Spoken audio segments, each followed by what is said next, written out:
Alors, bonjour Jim. Pour aujourd'hui, on joue l'intervieweur-interviewé pour cette quatrième interview des salons BD virtuels.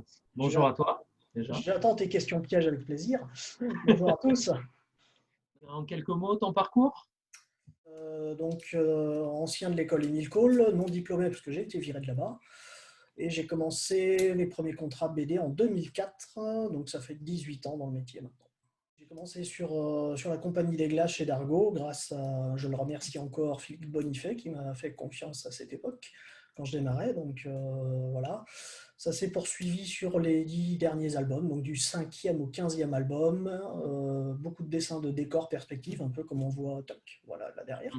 Ouais, Des choses comme ça. Et aux 3 derniers albums, ancrage, du 3e cycle de la compagnie jusqu'à que ça s'arrête. Voilà. d'accord. Après, édition indépendante, deux, trois petits contrats, un petit boulot sur Jean-Marie Bigard où j'avais ancré une partie du premier album et l'ancrage du Stéphane Bern qui est sorti fin 2019. J'allais dire l'année dernière, mais en 2020. L'année blanche, ouais. Oui, voilà, c'est une année un peu bizarre. Donc voilà, hormis deux, trois petits shots un peu mercenaires en BD. Maintenant, je suis en D'accord. indépendant depuis, ça fait 10 ans maintenant, hein, depuis Ça fait 10 2010. ans. Et donc, depuis 10 ans, tu œuvres sur la série 7. Est-ce que tu peux nous en parler un petit peu de toi, de ton co-auteur aussi, hein, et de la Oui, naissance du projet? voilà, donc la série sur 7, alors le truc est amusant parce qu'en fait on n'a jamais été foutu de trouver un titre, mais on savait qu'on en ferait 7, donc c'est pour ça que c'est resté comme ça. Le projet, bah, il date il y a presque 20 ans, parce que quand on était encore étudiant à Émile Cole, on tournait pas mal en fanzine.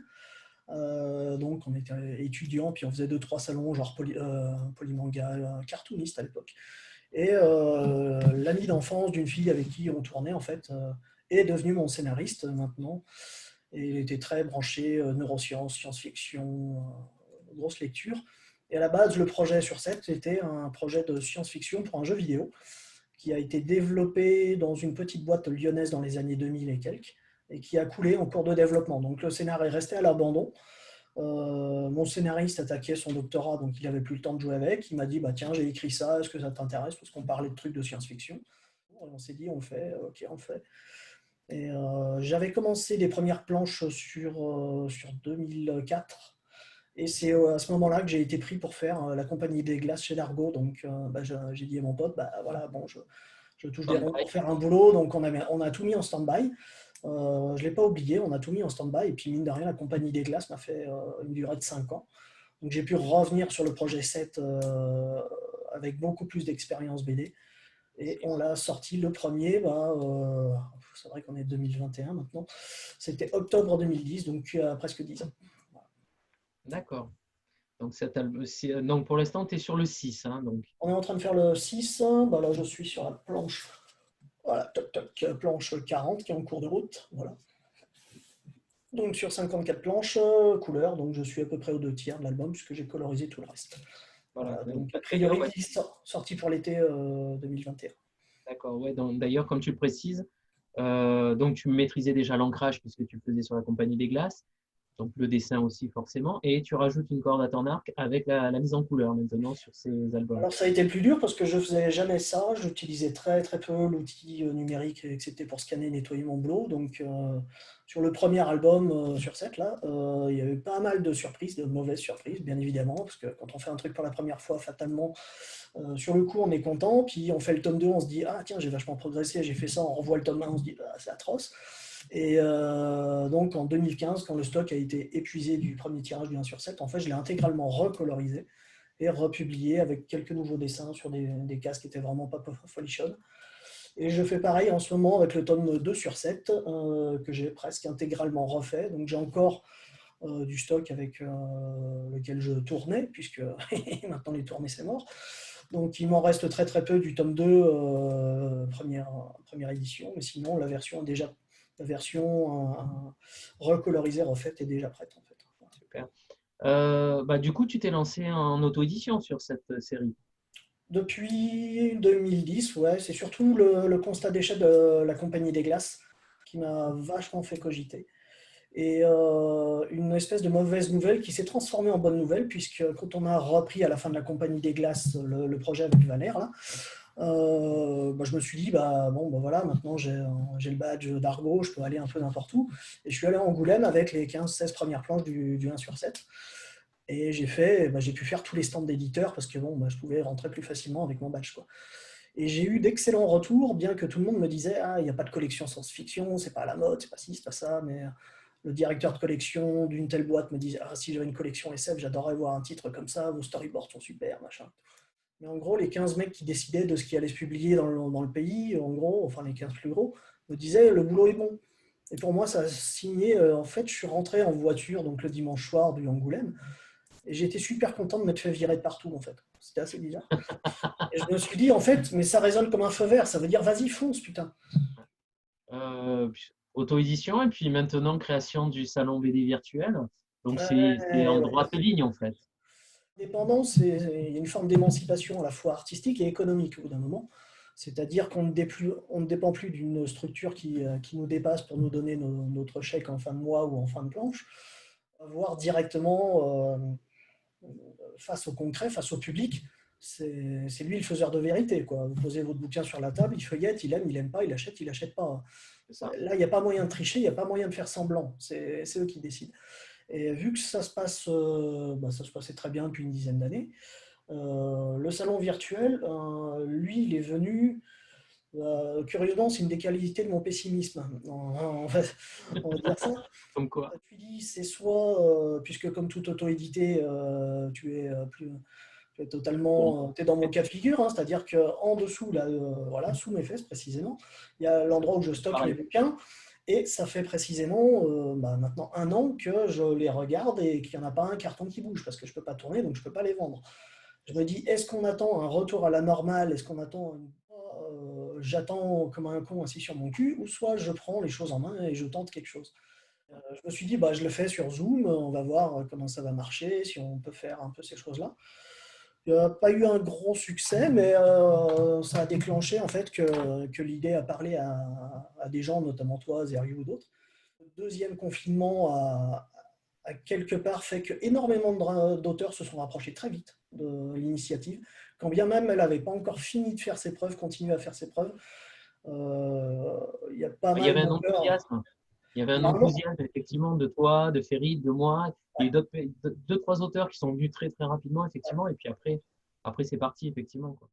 pour être organisateur d'un salon, il faut quand même une logistique et prévoir des mois à l'avance un truc. Et ils ne peuvent pas, avec la précarité actuelle de la narration, elle change toutes les semaines.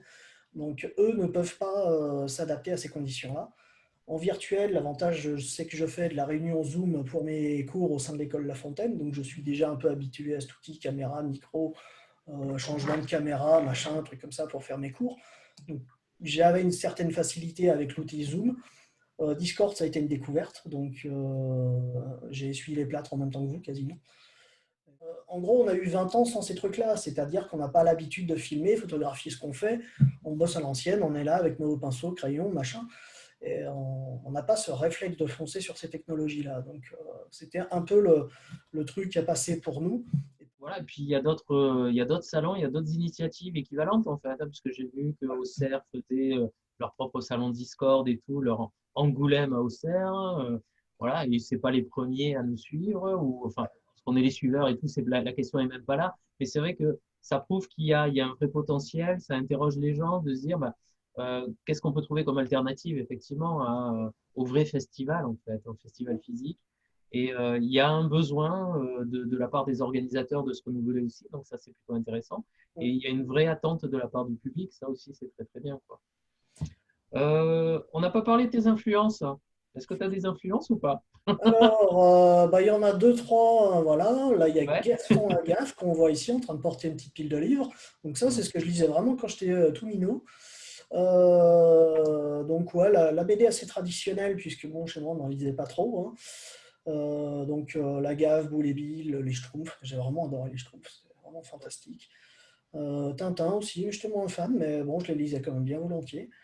Et puis après, il y a la génération qui est arrivée derrière. Là, on voit la petite rouquine, la Asuka.